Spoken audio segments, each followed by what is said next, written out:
Justin Trudeau, the Prime Minister, announcing that they have decided on a border security plan, 10,000 frontline personnel and equipment, list cartels as terrorist, Joint Strike Force Command, combat organized crime and money laundering, appoint a fentanyl czar, and it's 30 days to talk about and negotiate.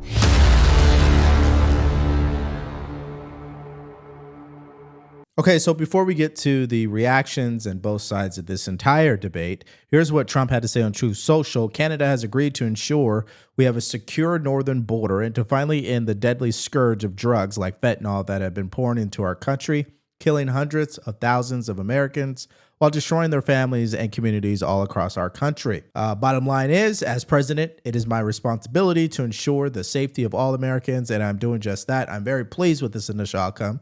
And the tariffs announced on Saturday will be paused for a 30-day period to see whether or not a final economic deal with Canada can be structured. Fairness for all. So at this point, if you're paying attention without getting emotionally triggered, you will see how President Trump likes to negotiate.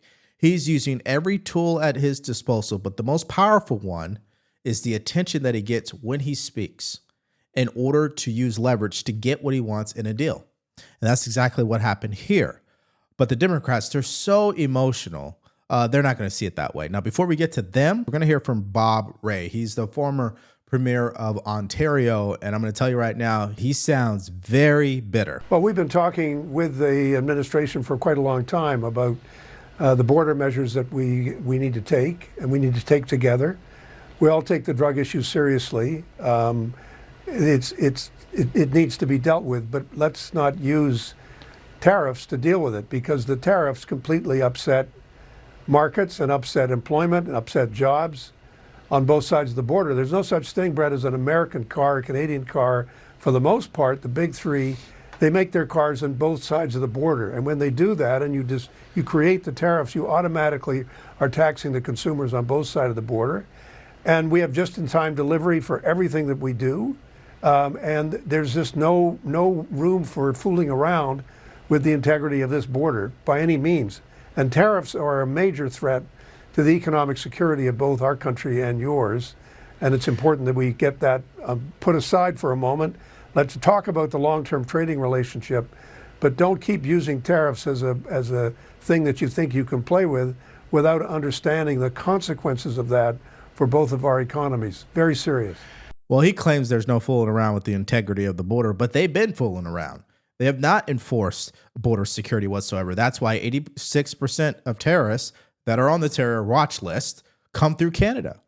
So clearly they haven't been doing their job, and fentanyl is coming through Canada as well. So there's that. And secondly, he makes the claim that tariffs are a threat to the economic security of a country. Yeah, but so is national security, okay? And if you guys are doing what you're supposed to do, would Trump actually have to implement these tariffs? I mean, I think that's a worthy question to ask. And by the way, why did it take until Trump was elected for them to announce that $1.3 billion for the border? So you're telling me if Kamala Harris was elected, you guys probably wouldn't have done any of that, right? And let's not forget how much they owe us in regards to that trade deficit. Well, Mr. Ambassador, President Trump sees it obviously differently. He sees a trade deficit with Canada. The U.S. Census Bureau has it at $64.3 billion, but he puts it at over $100 billion, and sometimes, depending on how he talks about it, $150 billion. Yeah, well, either way, there is a major trade deficit with Canada. So to rectify that, they are saying, what are you going to come to the table with beyond these border provisions that the Prime Minister announced today? Well, we have something called an agreement, a treaty, Brett, between our two countries that's been signed, sealed, and delivered. Sure. We have an auto pact. It came under the Trump administration. That's right. Well, and before that, we had one over many, many years. NAFTA, and then it was redone. And before that, we had an auto pact, which went back to 1964. So we've had a lot of agreements. My point is, you don't just threaten to do things which end up causing huge challenges for both countries in the marketplace. And you don't do it by putting a tax on consumers and a tax on producers. That's going to end up making the economy less efficient. You understand the trade deficit argument. I do, but I want to put it to you that when it comes to the overall economic relationship, when it comes to services, when it comes to tourism, when it comes to the number of Canadians who are investing in a whole variety of ways in the United States, It's a win-win situation between our two countries.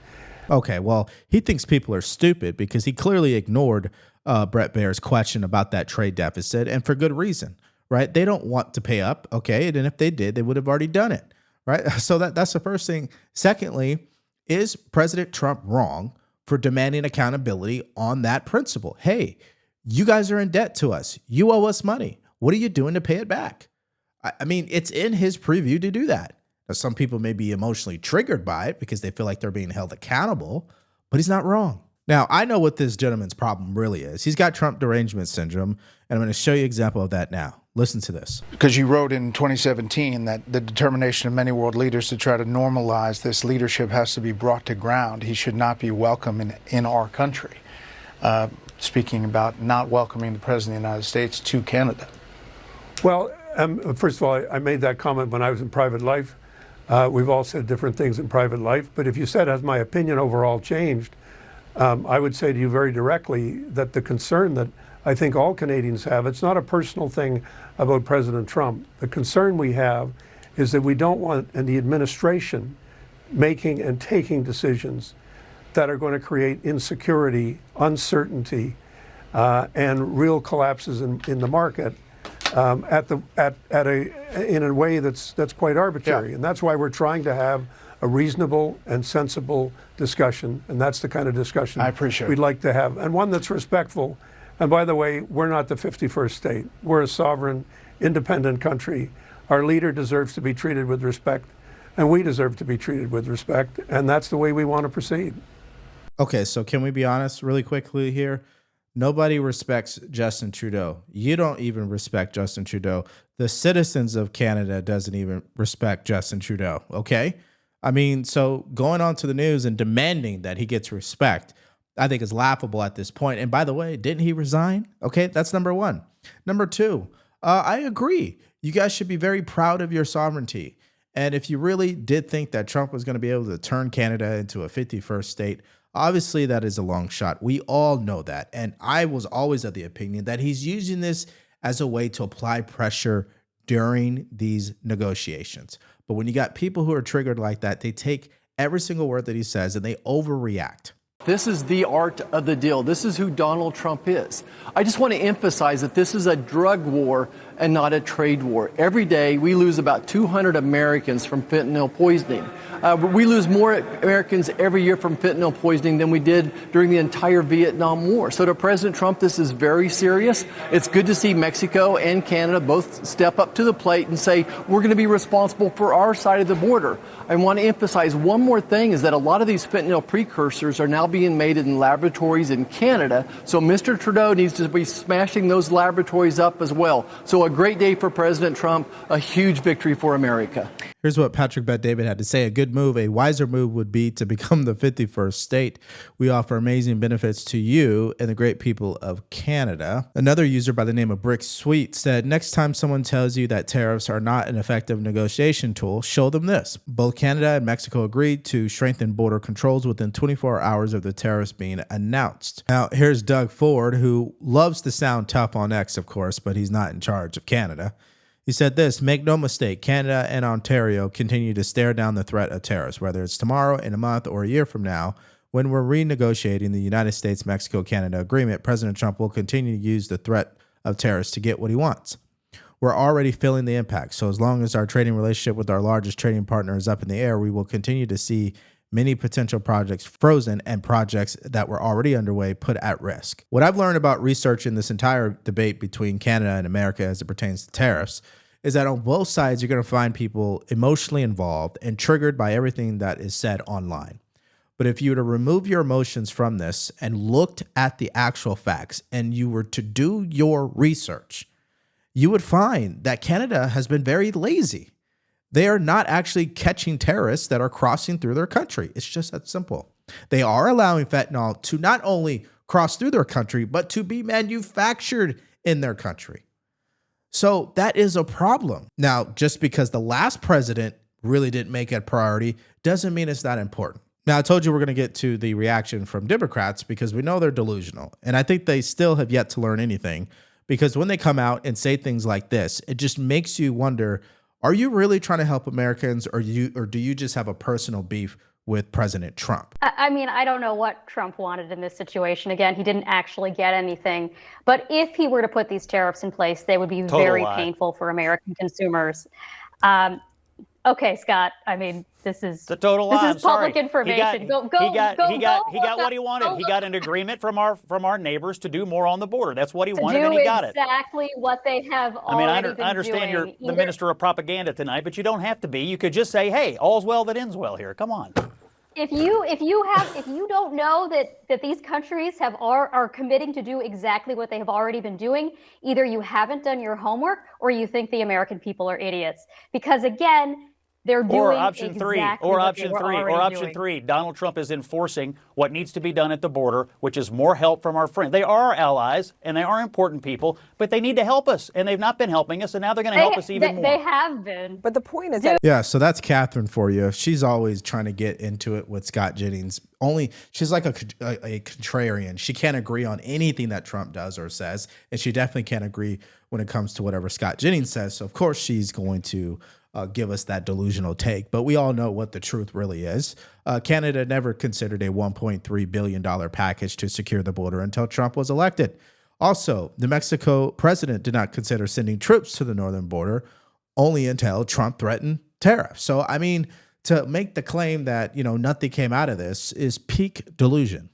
Well, I think that question was posed on 60 Minutes last night. Let's fast forward to what's happening right now. There are no tariffs. There's a pause on this because, as has been reported by CNN and every other news outlet, both Mexico and Canada have reached agreements today with Donald Trump to do what we want them to do, which is to put people and technology and resources at the border to stop the flow of people and drugs, illegal immigration, stem the tide. That is the whole point of this exercise. And that is apparently what is happening. And yes, there have been some troops there in Mexico. This is an agreement to do permanent deployment. And yes, some of this stuff in Canada was already announced, but now they were dragging their feet. Now their feet are held to the fire. They've got 30 days to really implement, and they can't pussyfoot around anymore. So the point of this exercise today, to me, had less to do with trade and more to do with saying to our neighbors, you need to be better neighbors. We are more important to your economy than you are to ours, so you need to help us with our serious problem, which is illegal immigration and people dying from fentanyl. And they both said yes today, and that is a win for Donald Trump. And that's the interesting thing about what Scott Jennings said. The people dying from fentanyl, nobody wants to talk about that. Democrats definitely don't show any sympathy there. They're so focused on grocery prices, which is all just made up, of course. And there's no actual data at this point to prove that whatever Trump has done up to this point is going to cause grocery prices to skyrocket. And we already know that occurred under Joe Biden. But again, they don't want to focus on the actual issue, which is why they're going to continue to lose elections.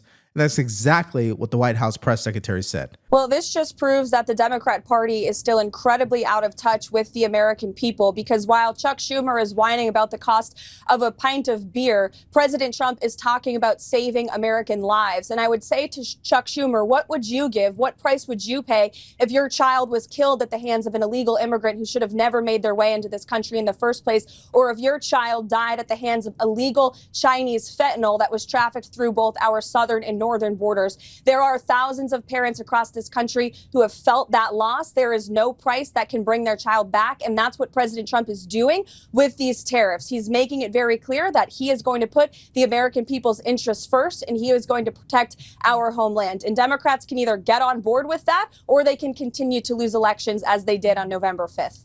Well, at this point, it looks like they're going to continue to lose elections, because this entire weekend, you know what they were doing? They were panicking. They were causing their voter base to panic. And that's what the Democratic Party is very effective at doing, is programming people to believe in something that is not true, that causes an extreme amount of stress on their life. I find it fascinating, actually. I think they are probably the issue when it comes to mental health in this country. And I know that's a heavy claim, but if you look at recent history, I'm sure you would agree with me. Now, here's Bill O'Reilly echoing the same thing. Do you think anybody outside of this town, though, cares? Yeah, I think they care, because how it's being portrayed by certain people in the media is that you're going to pay more at the grocery store, and inflation's going to come back, and more at the gas pump, and cars will be more expensive, and it's almost hysteria.